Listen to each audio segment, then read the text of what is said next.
can sometimes feel like a lot, but you don't have to do it alone. I strongly believe that we're stronger together. Here, we're going to slow down, have real talks, make sense of things together, and explore ways to intentionally grow the life you want.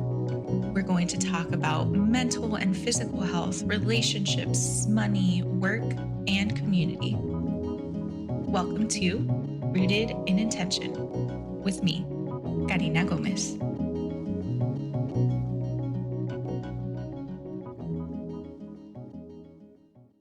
Hi, welcome back. In this episode, I'm going to be diving into something a little bit more lighthearted to help you create more love and connection in your relationship because sometimes I think we tend to focus a lot more on the things that are going wrong. So I want to actually talk about something that focuses more on the positive this time around. I also want to note that I talk almost primarily about romantic relationships, but most, if not all, of the concepts that apply to romantic relationships also apply to other relationships in your life. So, if you're working on decentering romantic relationships, or maybe you're simply looking to reinvigorate your friendships and your relationships with family members, this episode is also for you. Just extract the main concepts and repurpose them as you see fit. So, as an overview, I'm going to go into why even listen to this episode because you might be thinking, shouldn't love and relationships just happen naturally? And I'll answer that for you. I'm also going to be going into some ideas for how to create more love and connection. And finally, I'll go into some things that might be preventing you from extending love and connecting more deeply with your partner and loved ones. So let's dive in and get started with why even listen to this episode. And if you naturally gravitated to this episode, you probably don't need me to answer this question for you. But if someone shared this episode with you, they're probably having a hard time communicating that they're needing a little bit more from you. So, either way, I'm going to go into this because I think it's important either way, especially if you think that love and relationships should just happen and unfold naturally, because that's simply not true. Relationships require intentional thought and effort.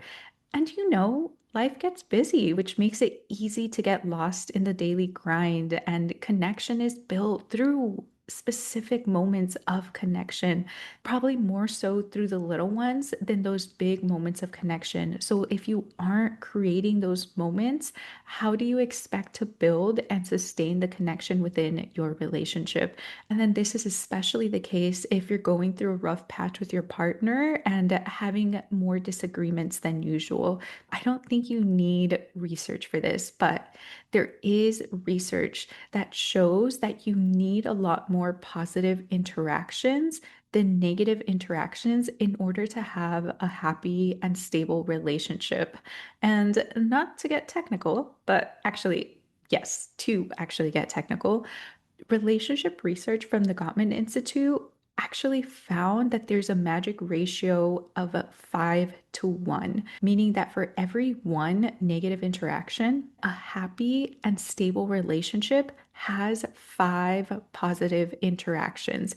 And this was the research that helped the Gottmans so accurately predict which marriages were going to last and which ones would end up in divorce. So, although you don't have to keep track of the interactions specifically, this really highlights how much positive interactions really helps insulate and protect a couple from negative interactions because those are naturally going to happen again because life happens.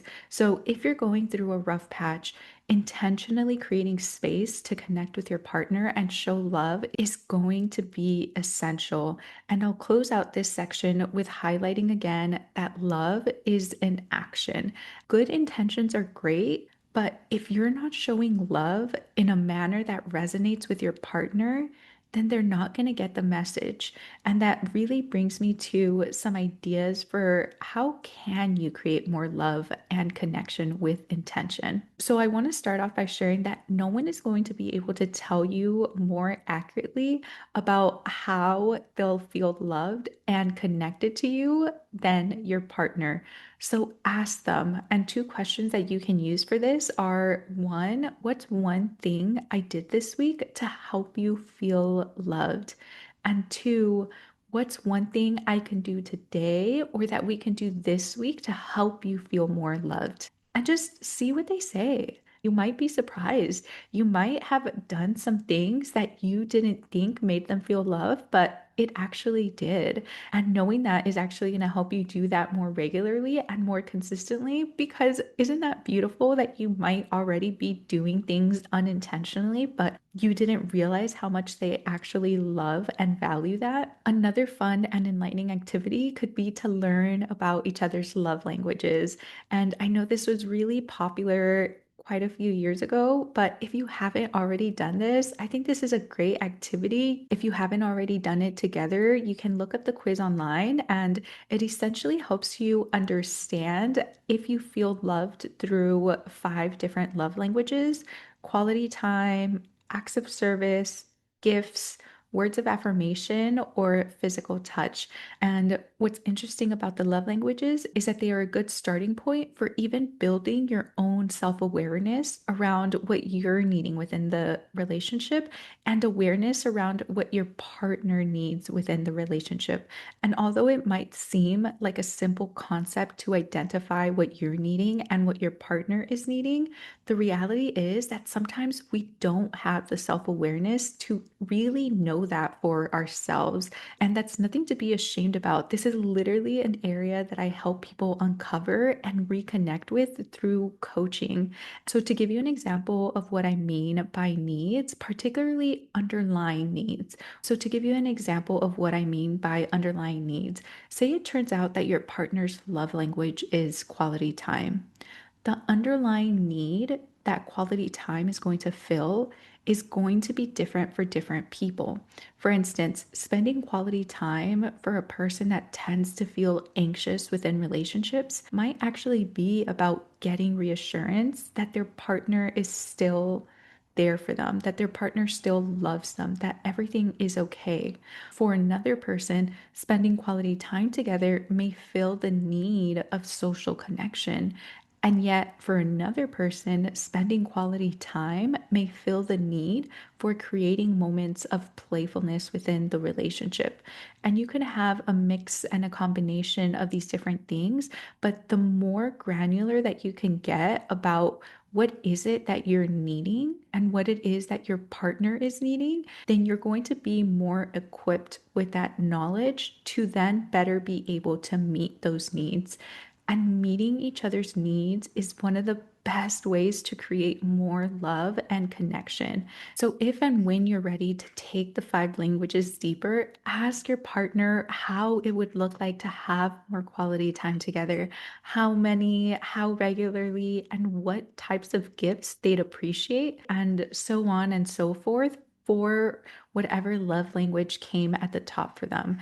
And that's going to allow you to start creating almost like a plant care card that's going to be unique to your partner. So, the whole intention behind this is to just get to know your partner more deeply. And it's also going to create that roadmap for you for how you can actually show your love in a manner that lands for them. So, try those suggestions and let me know how it goes. I'd love to know what you learned in the process, how this went for you, what came out of it. And before we wrap up, I also want to touch on a couple of things that might be preventing you from showing up abundantly and lovingly within your relationship.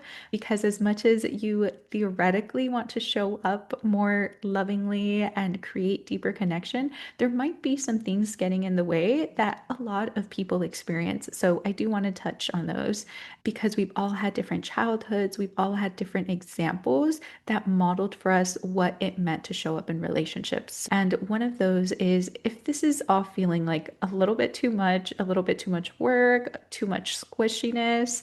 First of all, I think that's probably more of a reason for why you should give these suggestions a try because it might feel odd simply because you're not used to it. But these are the types of things that build emotional intimacy and connection within relationships. And you don't have to fully jump in. You can start with one thing that calls to you and just do that. Think of your own questions that you want to try out. There's a plethora of resources on the internet. So go get some inspiration and see what things you might want to try to help more intentionally create that connection with your partner. And on another related note, this might feel odd because you might have some fear of being vulnerable and some fear around emotional intimacy. So just stick with me here. Check in with yourself. Do either of these things feel true to you?